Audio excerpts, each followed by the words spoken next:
Hola, buenos días a todos, bienvenidos a su canal. Hoy, como siempre, vamos a hacer una conferencia en corto para que tú, que si no la pudiste ver, pues bueno, la veas aquí por medio de mi canal.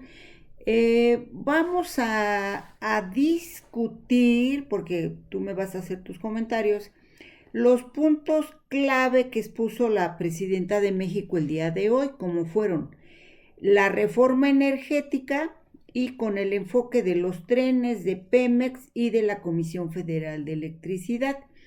También hablaremos sobre la propuesta del ministro Carranca respecto de la reforma judicial, que ya debemos de decir ley judicial, que prácticamente este ministro busca declarar de manera parcial la inconstitucionalidad de la ley judicial, en la que pide que solamente se elijan a los ministros y que en cuanto a jueces y magistrados, pues no, que no se les elija. Qué bárbaro, ¿no? Bueno, eso no va a pasar. Finalmente, vamos también a mencionar en este video sobre las mentiras que, como ya sabes, hacen algunos periodistas que se llaman intelectuales orgánicos sobre esta acción de inconstitucionalidad que promovieron pues los partidos políticos. Así es que sin más ni más, vamos a empezar. Corre video relativo a los trenes. Con su permiso, señora presidenta, muy buenos días a todas y todos. Les voy a presentar las implicaciones de la reforma constitucional en materia ferroviaria, que fue ya aprobada por ambas cámaras y por 2/3 partes de los congresos locales. Es decir, ya es una reforma constitucional, ya es parte del texto constitucional. Para recapitular y poner un poco en contexto cuál es el origen y el objetivo de esta reforma,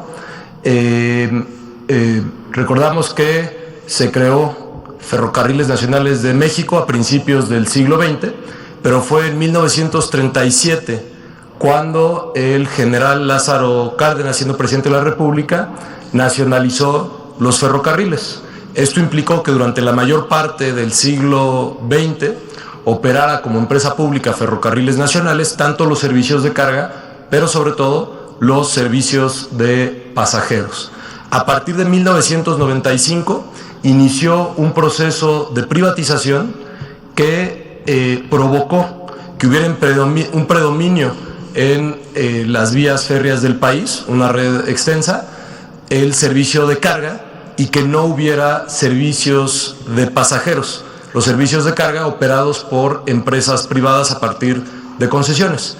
Sin embargo, a partir del año 2018 inició la recuperación del servicio de pasajeros con la construcción del Tren Maya y puesta en servicio, con la reactivación y renovación del tren del Istmo de Tehuantepec y puesta en servicio de un servicio de pasajeros, y por supuesto el tren El Insurgente México-Toluca. A partir de 2003 se declaró como un área prioritaria, de 2023, se declaró como un área prioritaria el transporte ferroviario de pasajeros, y ahora en 2024 esto queda establecido en la reforma al artículo 28 constitucional, de tal forma que el Estado recupera la posibilidad de operar trenes en las vías férreas del país y darle prioridad a los trenes de pasajero en específico. La que sigue, por favor. Ahora con la presidenta Claudia Sheinbaum continuará y se acelerará el regreso de los trenes de pasajeros. Se tiene como objetivo en esta administración, en los siguientes años, construir 3,000 kilómetros de vías férreas que permitan operar trenes de pasajeros, y también se tiene como una prioridad fortalecer el servicio de carga de trenes. ¿Qué sigue, por favor? En la administración del presidente Andrés Manuel López Obrador fue cuando regresaron los trenes de pasajero, y para poder operar las 2.240 kilómetros de vía que se pusieron en servicio de pasajeros, se crearon 3 empresas públicas operadoras de trenes. La empresa Tren Maya, la empresa del Corredor Interoceánico del Istmo de Tehuantepec y con Banobras El Insurgente, la operación también es pública en el México-Toluca. ¿Seguir? Por favor. ¿Qué es lo importante de la reforma constitucional y cómo quedó el texto? El 29 de octubre de 2024, 2/3 partes de los congresos en las entidades federativas aprobaron la reforma, lo que incorpora al texto constitucional lo siguiente: la comunicación vía satélite y los ferrocarriles, tanto para el transporte de pasajeros como de carga, son áreas prioritarias para el desarrollo nacional en los términos del artículo 25 de esta Constitución. El Estado mexicano retoma el derecho de utilizar las vías férreas para prestar el servicio de transporte de pasajeros y para ello el Ejecutivo Federal podrá otorgar asignaciones a empresas públicas o concesiones a particulares en su caso. La que sigue, por favor. El objeto de la reforma es impulsar desde el Estado los servicios de trenes de pasajeros y esto implica la reducción en el tiempo de... Bueno, pues estamos muy contentos porque se recuperaron los trenes que había privatizado Zedillo y que dejó en la calle a muchos trabajadores que trabajaban en Ferrocarriles Nacionales de México. Y bueno, pues ya desde el sexenio del presidente Andrés López Obrador, pues se recuperaron y ahorita traen 3 proyectos más. Bueno, se hizo el Tren Maya, el Interoceánico y el Insurgente. Ahorita traen 3 proyectos. Vamos a escuchar qué nos dice el funcionario. 3 proyectos férreos en esta administración. El primero es el México-Pachuca, en donde las personas que actualmente hacen un recorrido de la Ciudad de México a Pachuca tendrán un ahorro de alrededor de 25% de su tiempo de viaje, con 1 hora 20 minutos.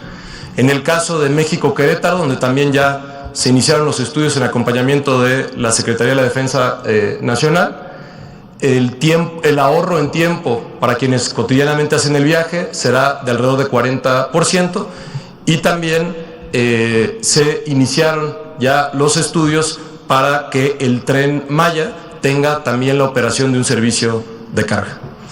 Muchas gracias. Bueno, vamos a seguir escuchando a la secretaria Luz Helena sobre la reforma constitucional en materia de áreas y empresas estratégicas. Aquí pues se rescató a CFE y a Petróleos Mexicanos. Vamos a ver qué nos dice. De la reforma en materia de áreas y empresas estratégicas del Estado mexicano que inició el 5 de febrero de este año, tras 10 meses, aprobación en ambas cámaras y aprobación en la mayoría de los estados de la República. Hoy ya es una reforma constitucional que nos llena de muchísimo orgullo, porque con la reforma de los artículos 25, 27 y 28 se retoma por el Estado algo que nunca se debió de haber perdido. La reforma de 2013 privatiza o pone a competir a las empresas que eran públicas, las convierte en empresas privadas y con eso se genera el que no exista la garantía de la prestación de los servicios públicos. La que sigue, por favor. ¿Qué significó la reforma del 2013? La reforma mal llamada reforma energética, porque realmente lo que ocasionó fue el desmembramiento de las empresas públicas del Estado, de las empresas de todos los mexicanos. Pasaron de ser empresas productivas, que se les llamaron productivas, pero en realidad lo que ocasionaron es que se convirtieran en empresas privadas que competían entre sí y que estaban regidas por el derecho mercantil, no por el derecho público para proveer servicios públicos. Es decir, algo que era un recurso estratégico del país y que era base de la soberanía nacional y la soberanía energética, se convirtió en una mercancía común y corriente, dejando de ser un recurso estratégico. Con esta reforma, lo que se está haciendo, lo que se logró es regresarle al pueblo de México a estas empresas. Se cambia la naturaleza tanto de la Comisión Federal de Electricidad como de Petróleos Mexicanos para devolverles eso, su carácter público como empresas públicas del Estado. ¿Esto qué significa? Que se le da prevalencia a estas empresas para que se garantice la continuidad, la seguridad y la accesibilidad de todos los mexicanos a un recurso estratégico. Con la reforma anterior, por ejemplo, les pongo solamente un ejemplo, CFE no podía llevar energía eléctrica a poblados alejados donde no fuera rentable, porque tenía que verse el servicio público como una mercancía, la cual tenía que venderse a precios que fueran rentables para todas las empresas, como cualquier empresa privada. Aquí recuperamos la esencia de que este es un recurso estratégico para la nación, y por otro lado nos permite retomar la planeación, de la capacidad de planeación que tenía el Estado mexicano y que nunca se debió de haber perdido, pero que con la reforma del 2013 se perdió, y esto ha ocasionado muchísimo desorden y ha ocasionado incluso problemas técnicos que ponen en riesgo la confiabilidad de todo el sistema energético nacional. Asimismo, otra de las cosas que se reservan para la nación es que se incorpore el litio como un área estratégica del Estado mexicano. Básicamente estos son los puntos de la reforma. Estamos muy felices porque el día de hoy se firma este acuerdo que le regresa al pueblo de México dos empresas que son fundamentales para el desarrollo de las regiones y para el desarrollo del país. Gracias. Bueno, en relación a esto, yo lo que entiendo y te quiero yo comentar que con esto se logra la soberanía energética, lo que va a traer el beneficio del pueblo de México, porque pues se va a garantizar que estos recursos lleguen al pueblo de México en menores costos. Entonces trae un beneficio social. Y pues como lo dijeron aquí, va a haber comunidades que son más vulnerables, que les va a llegar, por ejemplo, la energía eléctrica, y que antes no se hacía, ahora sí. Incluso ya la presidenta dijo que se iba a hacer una inauguración, de que se iba a iluminar una comunidad. Ahorita déjame lo investigo y te lo digo un poquito más adelante. Ahora también, ¿qué se logra con esta reforma que ya es constitucional? Que se van a proteger los recursos naturales, y esto impide que vengan empresas extranjeras y se quieran llevar, por decirlo así, el litio, que era lo que querían, ¿no? Porque pues este litio se ocupa para la industria de celulares y de chips, es lo que yo entiendo. Ahora también, pues el control del gobierno lleva consigo que la economía del país proteja estos sectores, y que ahora sí que lo proteja de intereses rapaces y rapiñosos. Entonces, yo es lo que entiendo. Entonces, la población, nosotros los mexicanos nos vamos a beneficiar, porque vamos a tener un crecimiento equitativo, y yo creo que vamos a pagar menos, con menos costos, o sea, ya en un futuro, porque bueno, todo tiene que ir de forma gradual, se va a tener que beneficiar al pueblo, porque este es el alcance de esta reforma. Ahorita vamos a ver cómo se va a firmar ya el decreto, bueno, ya la ley, que se va a publicar en el Diario Oficial de la Federación. Vamos a ponerlo.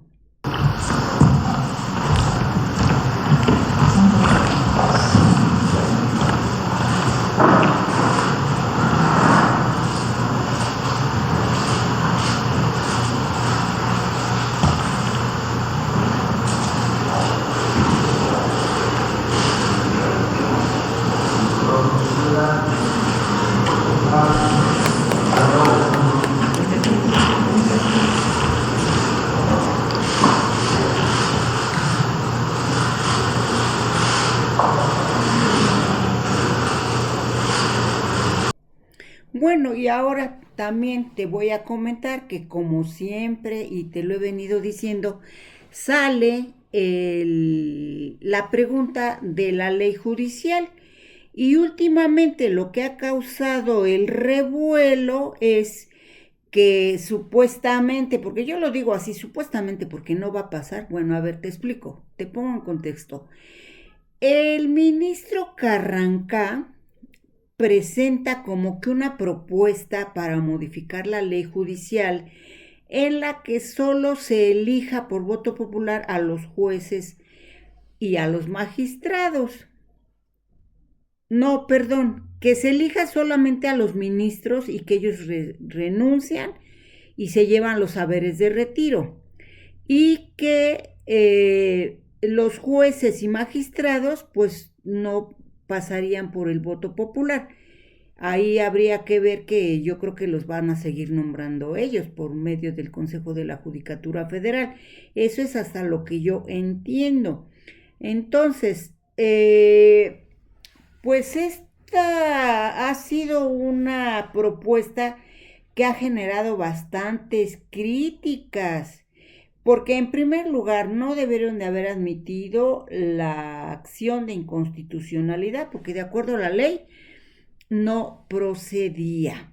Ajá, porque la interpuso un partido político y el partido político no está legitimado para ello. Ahora, no la puede resolver una acción de inconstitucionalidad la Corte porque estaría legislando. O sea, sería como que el superpoder. O sea, se quejan de que la presidenta dicen que es autoritaria y que Morena está decidiendo todo de manera autoritaria. Ahora resulta que 8 ministros pueden echar abajo todo lo que quieran. O sea, que si el Congreso de la Unión declara constitucional una ley, pues bueno, esta pasará si así lo pidieran alguna persona. Pues yo quiero que se declare esta ley inconstitucional, que presente una acción de inconstitucionalidad. Y entonces caeríamos como que en un vacío no, más bien en un concentrado de poder que 8 personas echarían abajo, primero, una reforma que presente el Ejecutivo y echarían abajo si el Congreso de la Unión la declara constitucional. O sea, la Corte a través de los 8 ministros sería como que el superpoder. Entonces yo me pregunto, ¿qué poder inalcanzable tienen estos ministros? Por eso no debe de prosperar esta acción de inconstitucionalidad porque la Corte no puede legislar. Entonces, pues aquí la presidenta resaltó que los ministros sí pueden expresar su opinión como personas, pero ya en cuanto a la Suprema Corte de Justicia de la Nación, pues ellos tienen que actuar de acuerdo a lo que les establece la Constitución. Entonces no pueden estar encima ni del Poder Ejecutivo ni del Poder Legislativo, porque yo me pregunto, ¿cómo 8 personas van a echar abajo lo que propone el Ejecutivo para beneficio del pueblo, una reforma constitucional? Esta reforma pasa a cumplir todos los requisitos legales para que se declare constitucional, o sea, pasa todo el proceso legislativo y luego pasa a 8 personas, quienes son los que van a decir no pasa. Entonces, ¿quién es el superpoder? No, el pueblo de México no puede permitir esta situación. Eso es lo que yo opino, pero como siempre tú, fórmate tu propia opinión. Yo no estoy de acuerdo que 8 personas concentren el poder y sí entiendo que pueden estar encima de los 2 poderes. No sé tú. Vamos a escuchar qué nos dice la presidenta. Norma, por ley, por las normas del Poder Judicial, Las ministras y ministros, solo ellos, además quedó establecido en la Constitución que así puede ser si renuncian, tienen derecho a lo que se llama el haber de retiro. Estamos todavía revisando los números porque no queremos dar un número que sea falso, pues, que no tenga que ver. Entonces ya se los vamos a informar más o menos cuánto es el haber de retiro. Ahora, yo creo que lo importante aquí que se conozca es qué es lo que está planteando algunos de los ministros de la Corte, o la mayoría de las y los ministros de la Corte. El ministro Juan Luis González Alcántara y Carrancano, si es así, hace una propuesta, un borrador, vamos a llamarle así, para que se apruebe en el Pleno de la Corte con relación a recursos que incorporan a la Corte los partidos políticos. Entonces, en primer lugar, un partido político se rige esencialmente por las leyes electorales. No tiene personalidad jurídica, así se llama, para interponer un recurso en la Corte con relación a la Constitución, a reformas constitucionales. Ese es el primer problema que nosotros hemos mencionado. Un partido político lo puede hacer al Tribunal Electoral, pero no a la Corte. Eso dice la ley, la Constitución. Entonces, aceptan los recursos de los partidos. Primer problema.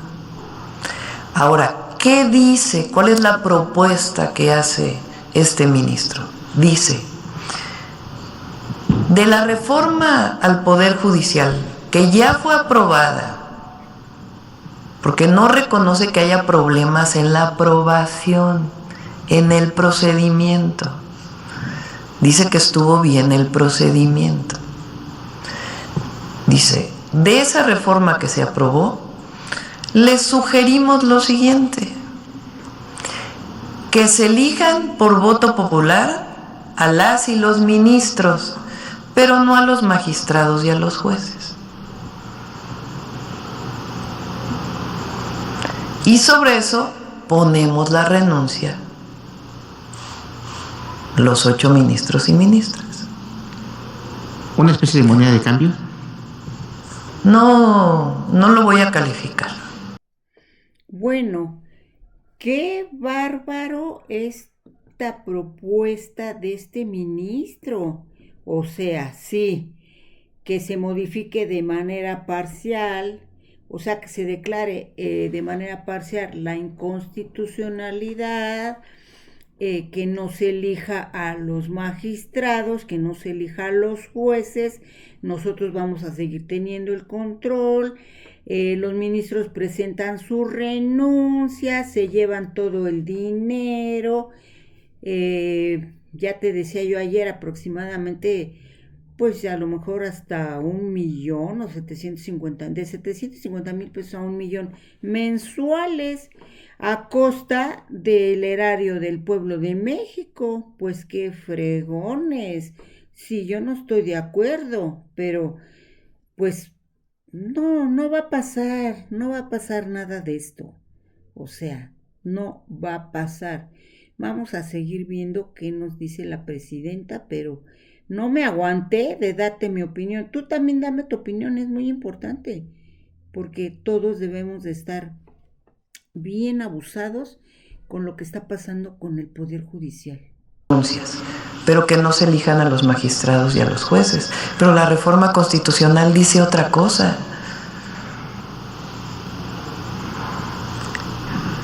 Entonces, hay que, por supuesto que hay expertos constitucionalistas, pero también cualquier ciudadano o ciudadana puede leer la Constitución.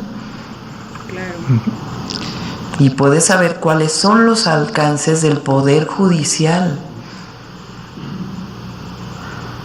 Nuestro sistema democrático desde la Constitución de 1824 establece, como en muchos países del mundo, ejecutivo, legislativo y judicial.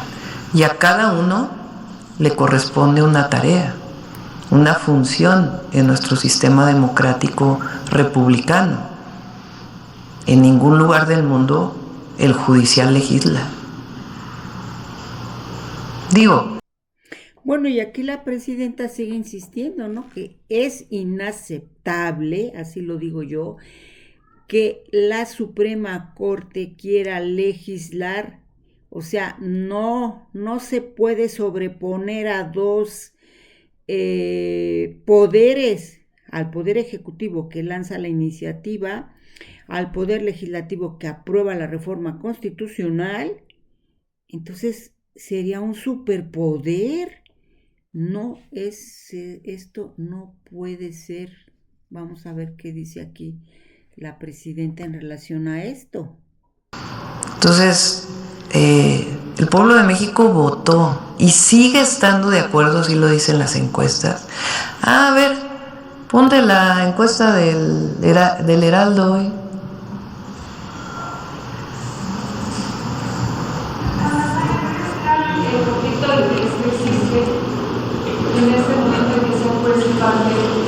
También, o sea, se está juzgando sobre ellos y sobre los jueces, sobre su ámbito de competencia resolvió el constituyente y ellos quieren resolver sobre eso. Además de, en efecto, hay un conflicto de interés, pero además están haciendo algo que no les corresponde. Repito, aunque no estén de acuerdo como personas. Pero, a ver, ¿la tienen por ahí? A ver, esta sale hoy en el Heraldo. Dice, por lo que usted sabe o ha escuchado, ¿qué tanta corrupción existe en el Poder Judicial? 37%, la mayoría son corruptos. 34%, pocos son corruptos. 13%, todos los ministros, magistrados o jueces son corruptos. 4%, ningún ministro, magistrado o juez es corrupto. Eso es lo que una encuesta de un periódico de circulación nacional.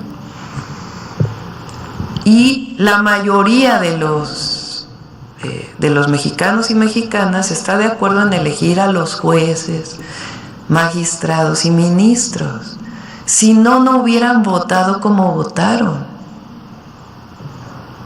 Porque pensar que no hay un voto informado, pues, es de nuevo burlarse del pueblo y pensar que el pueblo no tiene conciencia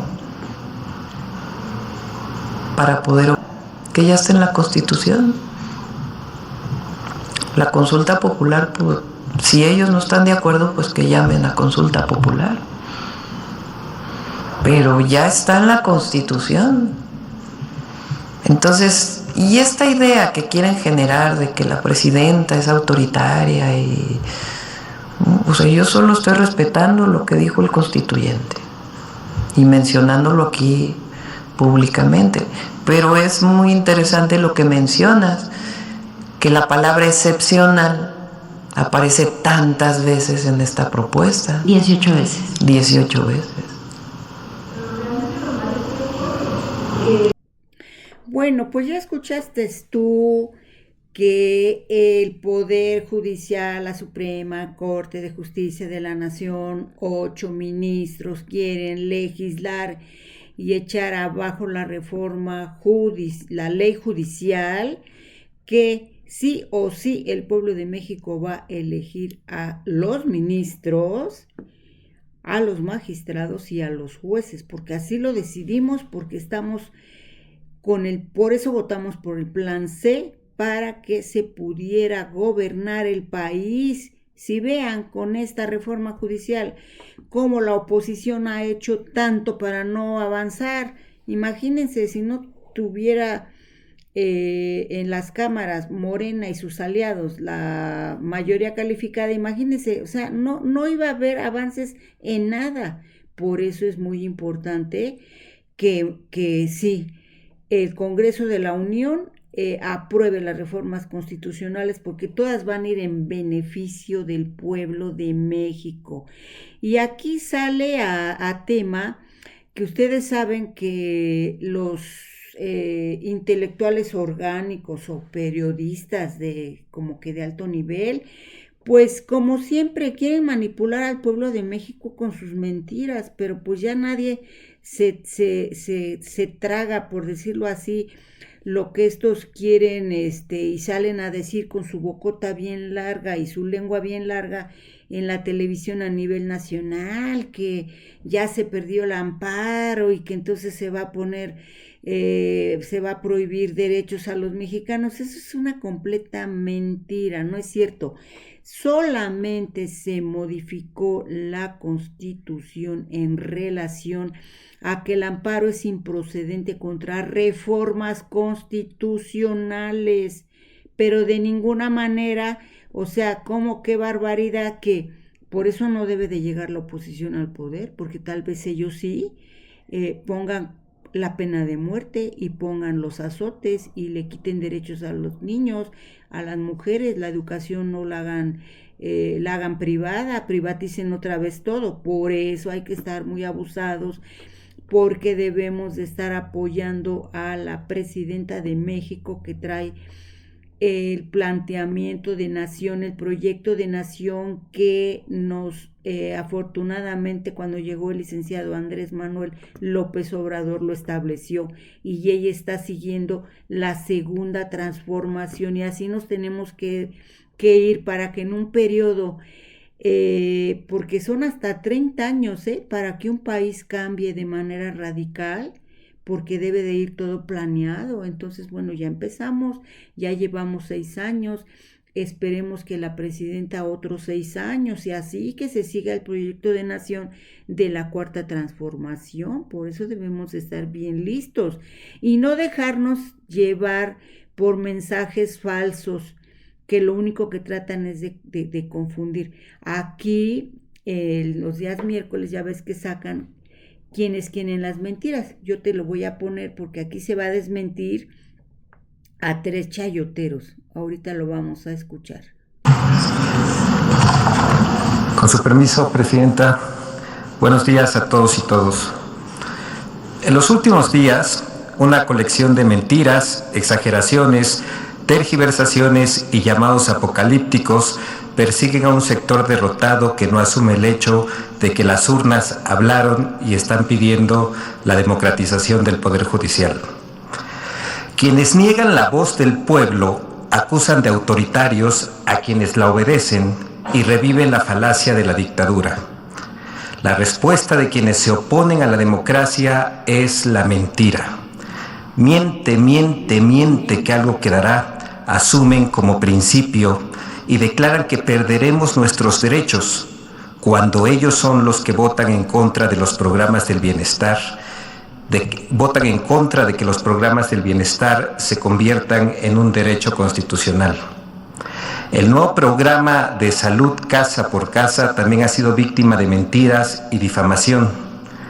¿Quién o quiénes se oponen a que médicas, médicos y enfermeras visiten a los adultos mayores y a las personas con discapacidad? Veamos el video del detector de mentiras de esta semana. Corre video.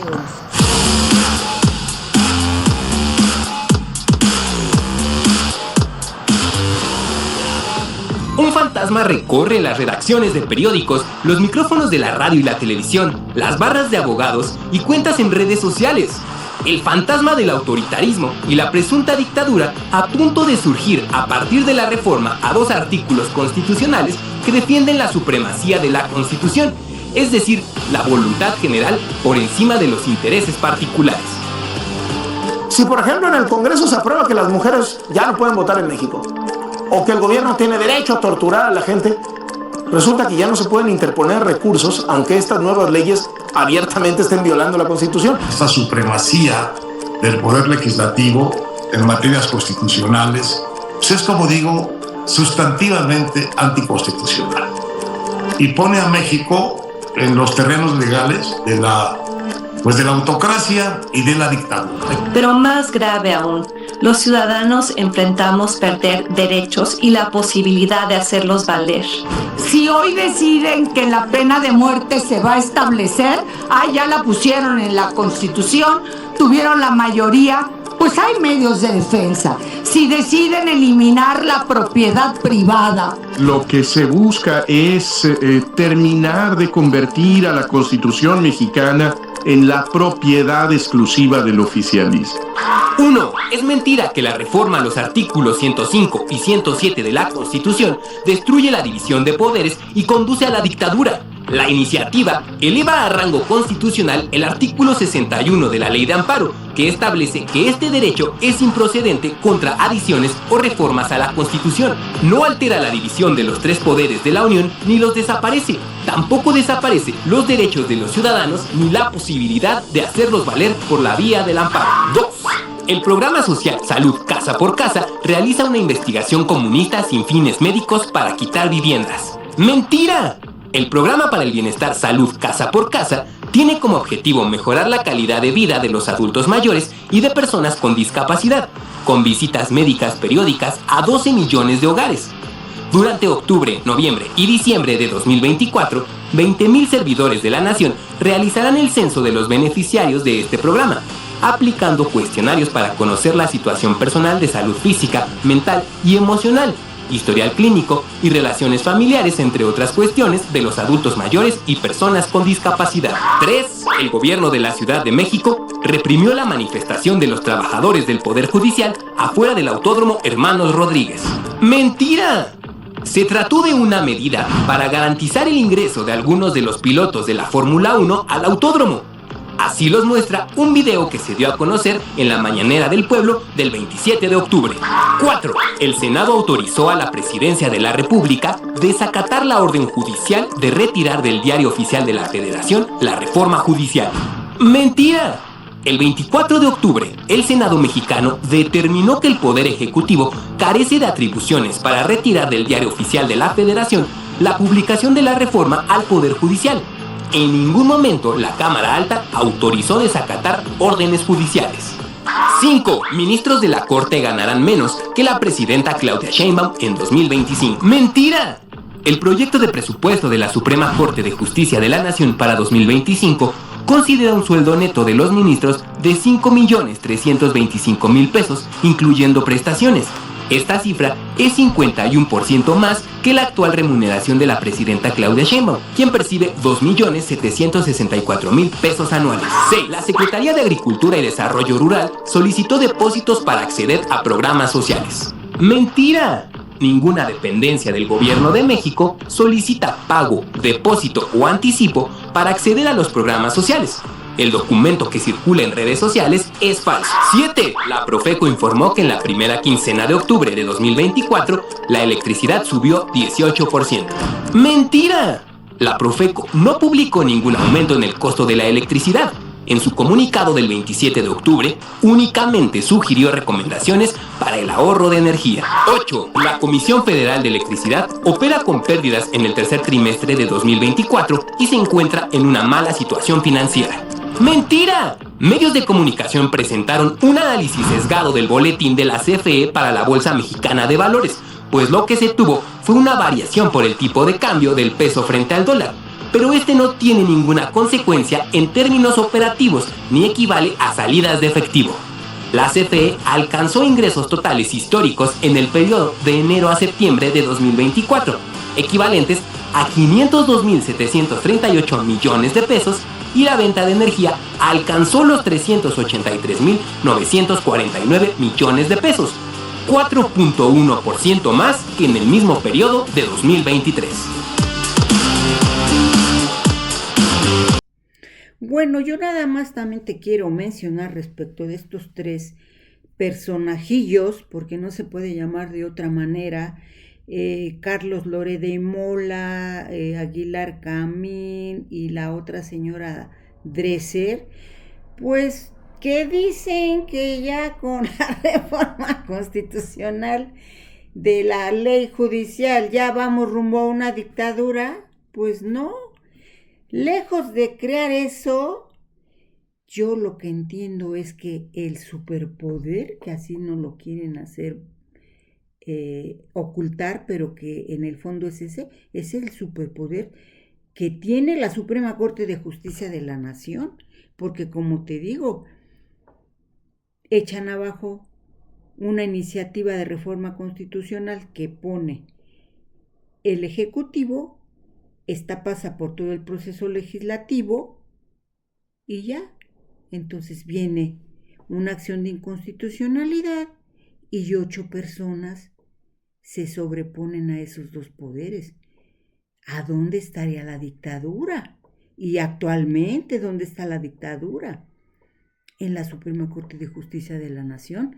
Por eso tiene que cambiarse este poder judicial corrupto y tienen que salir de la Suprema Corte de Justicia de la Nación y tiene que llegar gente más capacitada, honesta, que resuelva los juicios en relación a las pruebas y no al dinero que le dan intereses como altos